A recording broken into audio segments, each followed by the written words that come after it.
आज काय मुलांची फरमाईश म्हणतात कसं, मम्मी आज काहीतरी छान बनव ना गं वेगळं खायला.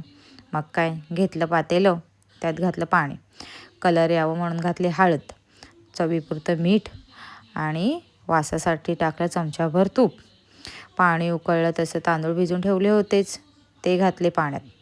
तोपर्यंत एका कढईमध्ये घेतलं पाणी, 2 टोमॅटो आणि बेडकी मिरची छान वाफून घेतली.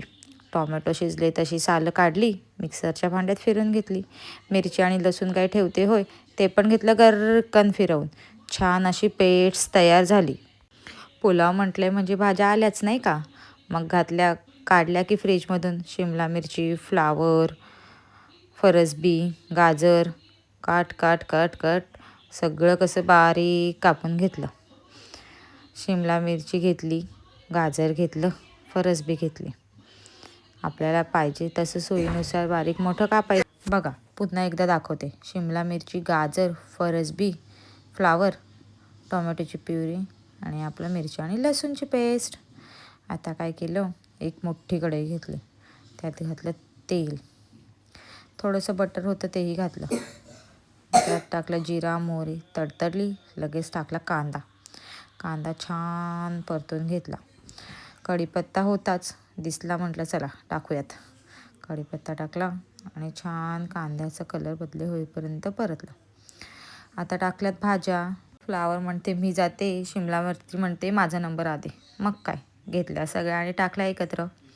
सगळ्या तेलात छान परतून घेतल्या. तुम्हाला जर भाजी कच्ची आवडत असेल तर थोडीशी कच्ची ठेवा, हो छान लागते. पण माझ्या मुलांना खायचं होतं ना, म्हणून भाजी चांगली शिजवून घेतली. थोडंसं मीठ घातलं, पुन्हा एकदा भाजी परतली. भाजी शिजेपर्यंत स्लो गॅसवर भाजी शिजवून घेतली. आता पुलाव म्हटलं तर मसाले आलेच पाहिजेत. मग काय घेतली की मिरचीची पेस्ट केलेली टाकली. तिखट लागतं खूप म्हणून टाकला आपला घरचा मसाला, हळद आणि हो मेन मसाला म्हणजे पावभाजी मसाला, हो तो घालायला विसरू नका. छान असा 2 मोठे चमचे पावभाजी मसाला घातला.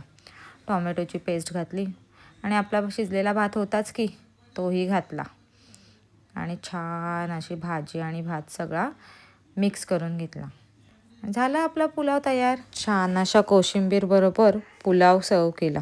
गरम गरम कसा लागतोय